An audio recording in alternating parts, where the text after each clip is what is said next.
Hello, my dear student friends. Welcome to the lecture Theory of Attributes. So, in this, we are going to discuss independence of attributes and their conditions, and association of attributes and measures of association between the attributes.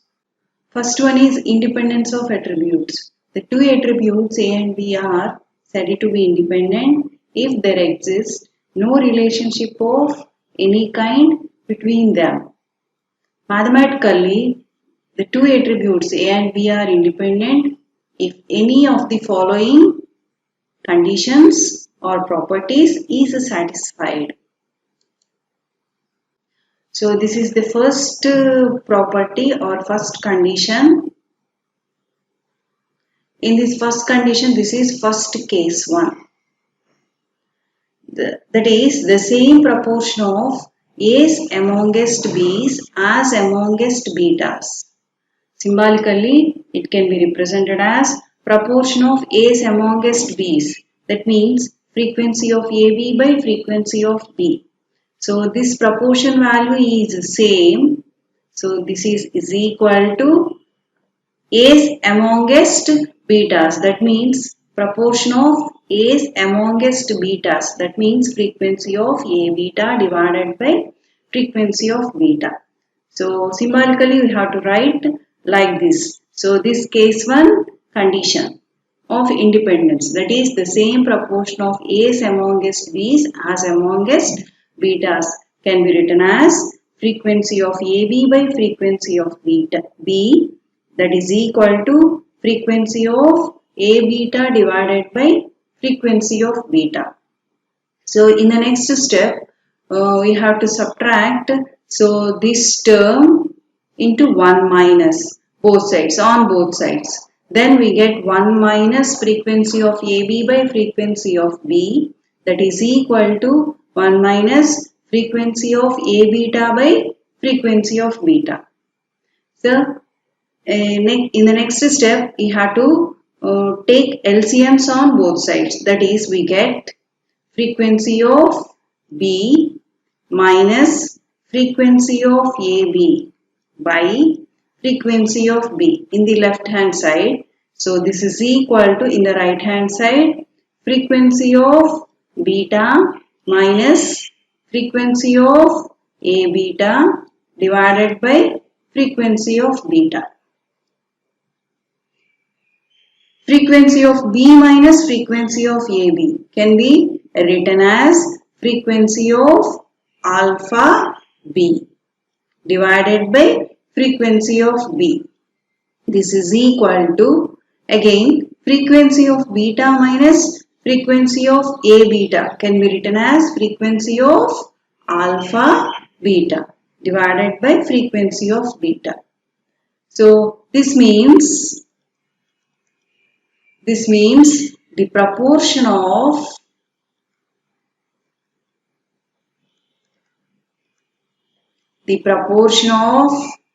alphas in B's is same as the proportion of alphas in betas. In the case 1, we are taking the same proportion of A's amongst B's as amongst betas. Then we get the proportion of alphas in B's is same as the proportion of alphas in betas. So this is the first criterion of independence, case 1. So in the next case, case 2. So this is also a first criterion of independence of case 2. So the case 2 is like this. The proportion of B's amongst A's is same as that amongst alphas. That means frequency of AB by frequency of A is equal to frequency of alpha B by frequency of alpha. Again, you have to subtract this proportion value into 1 minus in both sides. Then we get 1 minus frequency of AB by frequency of A is equal to 1 minus frequency of alpha B by frequency of alpha. And the next step you have to take LCMs. So that means here I am taking the LCM values. So in the left hand side frequency of A is LCM. So frequency of A minus frequency of AB in the numerator. This is equal to, in the right hand side LCM is frequency of alpha. So in the numerator frequency of alpha minus frequency of alpha B. Again frequency of A minus frequency of AB can be written as frequency of A beta divided by frequency of A. That is equal to frequency of alpha minus frequency of alpha B.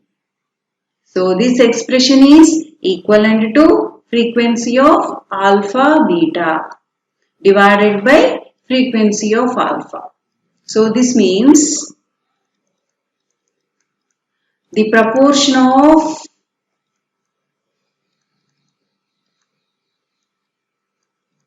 betas in A's is same as the proportion of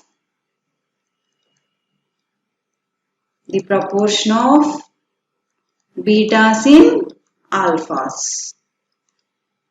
So in the case 2 we are taking the condition the proportion of B's amongst A's is the same as that amongst alphas. So this statement is also equivalent to the proportion of betas in A's is the same as the proportion of betas in alphas. So this is the first condition of independence.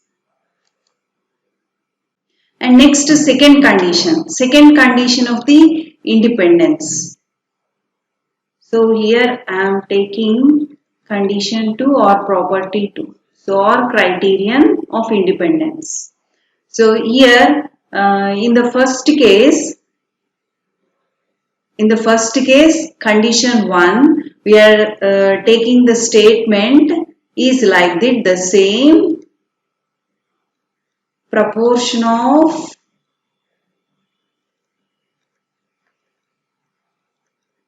A's amongst B's as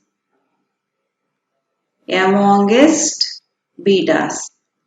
So this can be written as in symbolically frequency of AB by frequency of B is equal to frequency of A beta divided by frequency of beta.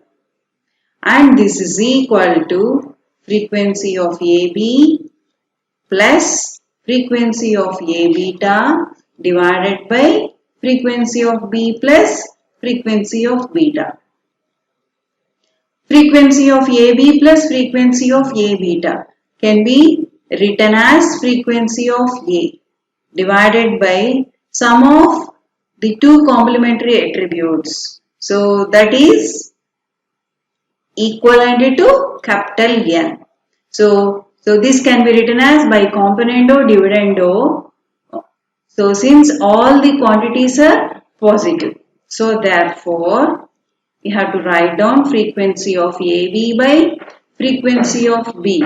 So this is equal to, we get frequency of A divided by N and frequency of AB. You have to cross multiply frequency of B. In the right hand side we get frequency of AB is equal to frequency of A into frequency of B divided by N.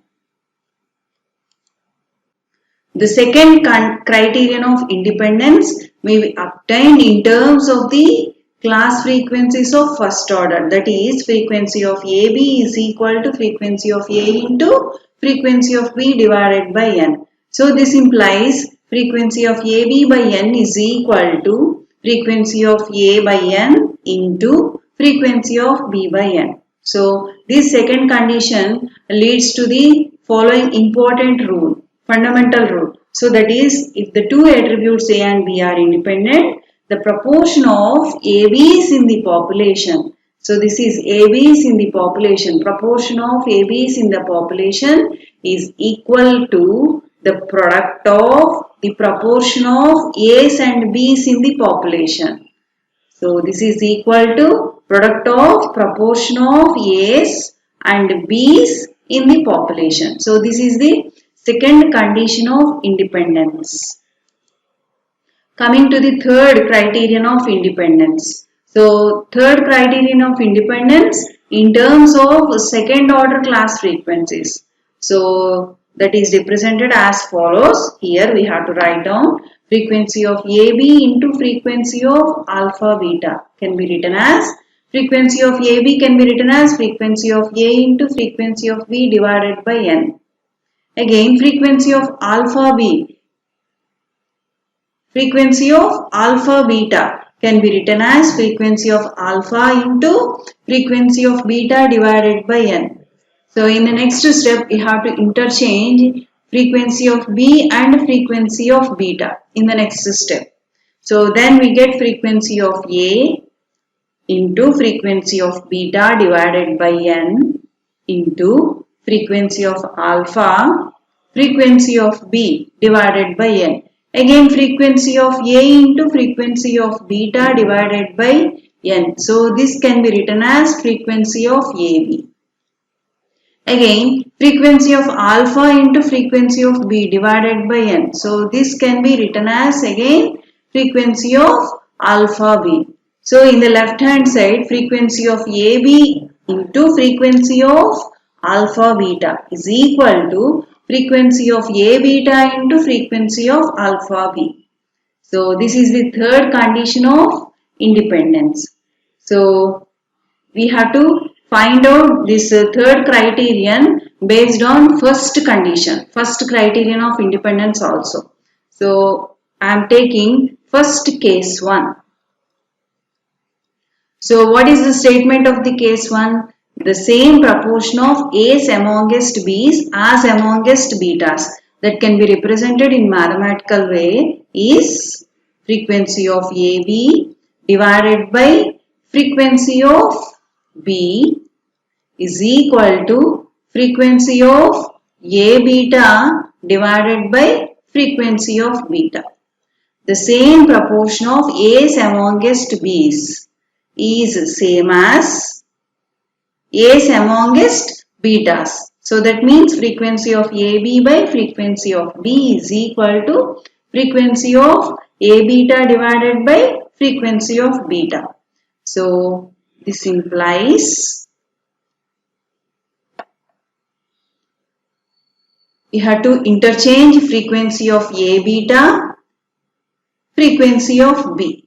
Now we get frequency of AB by frequency of A beta is equal to frequency of B divided by frequency of beta. So this is treated as 1. And in the case 1 we get we have to solve this case 1 equation, case 1 relation. We get another relation. So that is the proportion of alphas in B's. The proportion of alphas in B's, that is frequency of alpha B by frequency of B, is same as the proportion of alphas in betas, that is frequency of alpha beta divided by frequency of beta.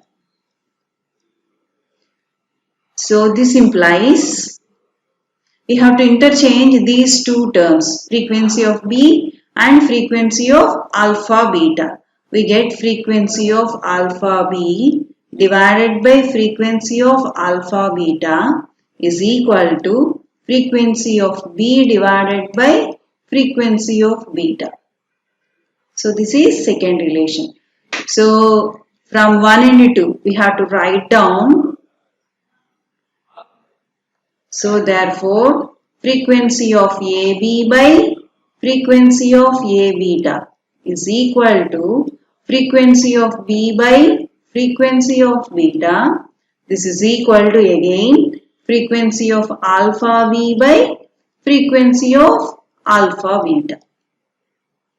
So this implies you have to write down frequency of AB, frequency cross multiply, you have to frequency of alpha B is equal to frequency of A beta into frequency of alpha B. So based on the first condition of independence, we get same result here, and based on the second order class frequencies, we have to find the third condition of independence. This is similar to first condition. So this is the third condition of independence. And the next topic is association of attributes. Two attributes A and B are said to be associated if they are not independent, but if there is some kind of relationship between them. And the condition for the association is delta is equal to, you have to expressed in the letter association between the attributes by the letter delta. Delta is equal to frequency of AB minus frequency of AB naught. Here frequency of AB naught. So this can be expressed as frequency of A into frequency of B divided by N. So therefore the association, we have to find the association between the two attributes. We have to use this operator delta. Delta is equal to frequency of AB minus frequency of A into frequency of B divided by N.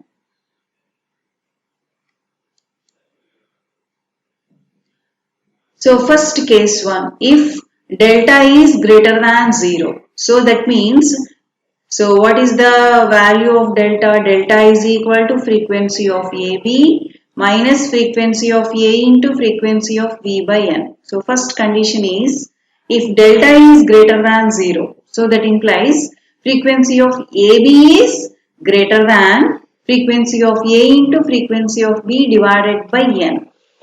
So then the two attributes A and B are positively associated. If in the next condition, if the value of delta is less than 0, that means negative value. So that means frequency of AB is less than frequency of A into frequency of B divided by N. Then the two attributes A and B are negatively associated. And delta is equal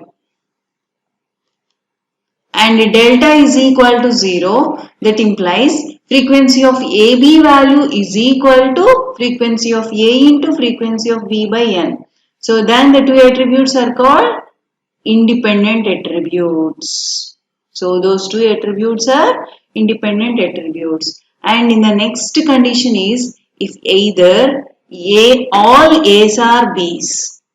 If either all A's are B's, that is frequency of AB is equal to frequency of A, or all B's are A's, that can be represented in a symbolic way, that is frequency of AB is equal to frequency of B.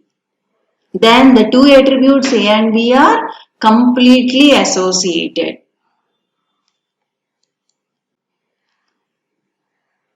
And the next condition is if either no A's are B's, that means frequency of AB is equal to 0, or no alphas are betas. No alphas are betas.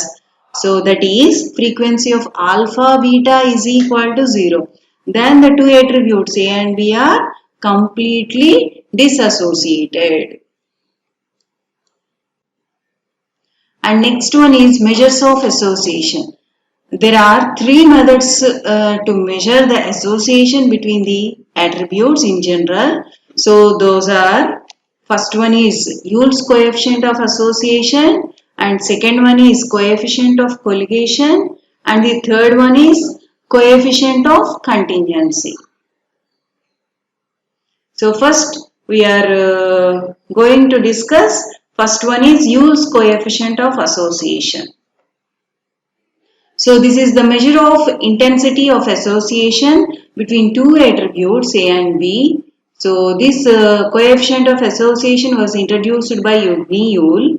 So in the name of Yule, so this coefficient of association is called Yule's coefficient of association. So this is defined as follows, like this. Q is equal to frequency of AB into frequency of alpha beta minus frequency of A beta into frequency of alpha B divided by frequency of AB into frequency of alpha beta plus frequency of A beta into frequency of alpha B. Here we have to take, suppose if two attributes, so here we have to take first condition. If two attributes A and B are independent, that means delta is equal to 0. Then the value of Q is also 0. And in the second condition, so in the second condition, if A and B are completely associated, here the attributes, we are given the attributes A and B are completely associated. That means either frequency of AB is equal to frequency of A or frequency of AB is equal to frequency of B. So this means either all A's are B's or all B's are A's. So frequency of AB is equal to A. So this can be written as frequency of AB minus A. Frequency of AB minus frequency of A. So this is equal to frequency of A beta. So this is equal to 0. So this implies frequency of A beta is equal to 0. And in this case, frequency of, you have to, frequency of B, you have to take into the left hand side. We get frequency of AB minus frequency of B is equal to 0. So this can be written as frequency of alpha B. So again, this is frequency of alpha B is 0. We have to substitute if A and B are completely associated. So this means frequency of A beta is equal to 0 and frequency of alpha B is 0. A beta is 0, alpha B is 0. Here the two values are zeros. We get the relation only this.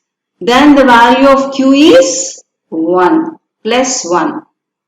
If A and B are completely associated, then Q is equal to 1. And the third condition, if A and B attributes are completely disassociated, that means either no A's or B's, that means frequency of AB is equal to 0, or no alphas or betas, that can be represented as frequency of alpha beta is equal to 0. So then what the value of Q is? So here in the third condition, frequency of AB is 0 and frequency of alpha beta is 0. Then the value and the remaining value is minus frequency of A beta into frequency of alpha B divided by frequency of A beta into frequency of alpha B. We get the value is minus 1. So if A and B are independent attributes, then Q value is 0. A and B are completely associated, then the value of Q is plus 1. So A and B are completely disassociated, then the value of Q is minus 1. So hence the value of Q is lies between minus 1 to plus 1. So this is the Yule's coefficient of association. And next one is Yule's coefficient of colligation. So another coefficient with the same properties as Q. So this is the coefficient of colligation which can be represented by the letter y, and this is given by y is equal to 1 minus square root of frequency of A beta into frequency of alpha b divided by frequency of AB into frequency of alpha beta whole divided by 1 plus square root of frequency of A beta into frequency of alpha b by frequency of AB into frequency of alpha beta. So, and this value is also lies between, this coefficient of colligation value is also lies between -1 to +1. So, same property is applicable as Q. So, A and B are, in this case also, A and B are independent, then the value of Y is 0. A and B are independent,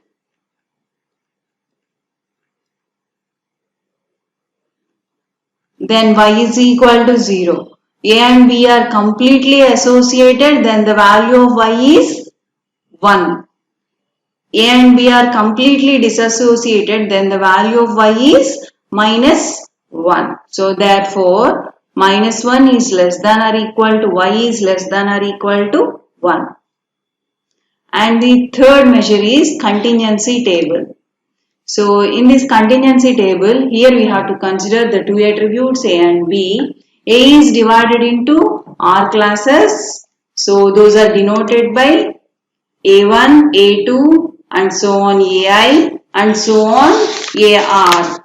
B is divided into S classes, that is B1, B2 and so on BJ and so on BS. So such a classification in which attributes are divided into more than two classes, this is known as manifold classification. So that means A is divided in R classes and B is divided in S classes, more than two classes. So which attributes divided into more than two classes, so that classification is known as manifold classification. Now the various cell frequencies can be expressed in the following table. So that table is known as R by S manifold contingency table. Based on this contingency table, we have to find out the coefficient of contingency value. So now the table is like this. So here the attribute A is divided into R classes A1, A2 and so on AI and so on AR, and the attribute B is divided into S classes, that means B1, B2 and so on BJ and so on BS. So and the cell frequencies are like this. So A1 B1, A2 B2, AI BJ and so on A1 BS. And the ith, we have to observe ith value AI B1, AI B2 and so on AI BJ and so on AI BS. In the similar way in the last column. So then we have to find out the totals of each class. Here we have to take A1 attribute, the total of the observations, the total of the class frequencies, we get frequency of A.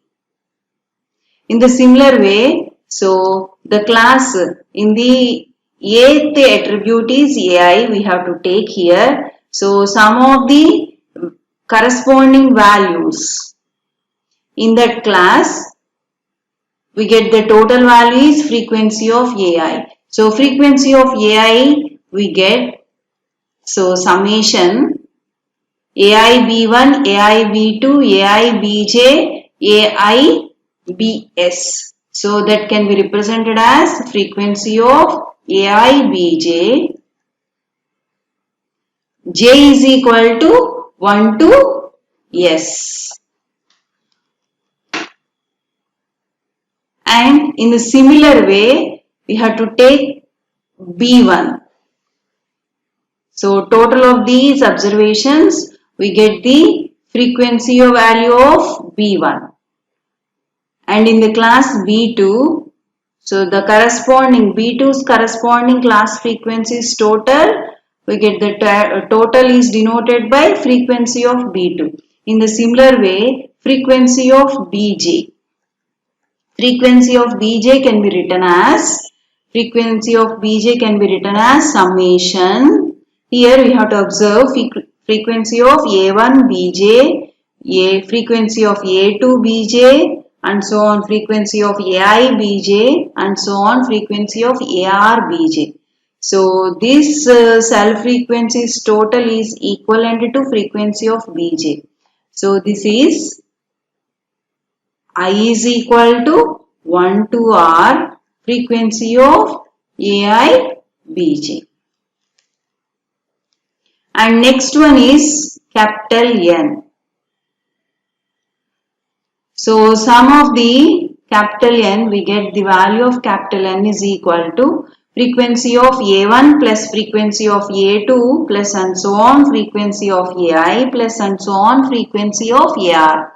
So sum of those frequencies. So that is frequency of I is equal to summation N is equal to summation I is equal to 1 to R frequency of AI is equal to again frequency of B1 plus frequency of B2 and so on frequency of Bj and so on frequency of Bs. So this total value is also equal to capital N. So that is summation J is equal to 1 to S frequency of Bs. Based on that table, contingency table, we have to find out mean square contingency. So the mean square contingency, we have to use this formula.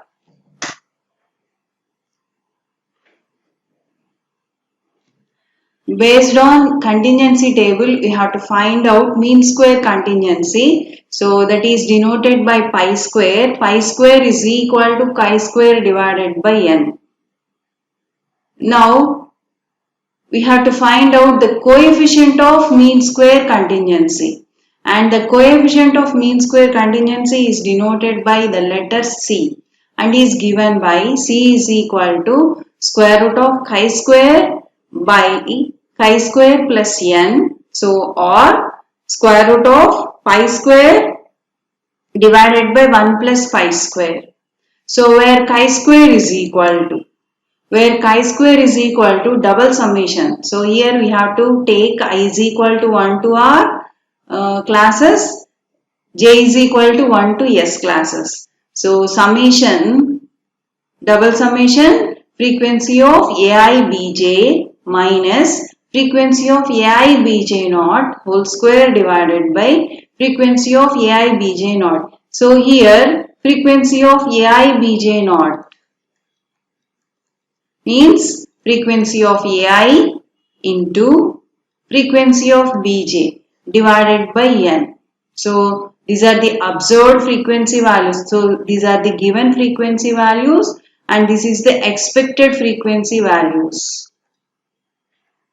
So, this is ith frequency of A attribute and jth total frequency of B attribute divided by n.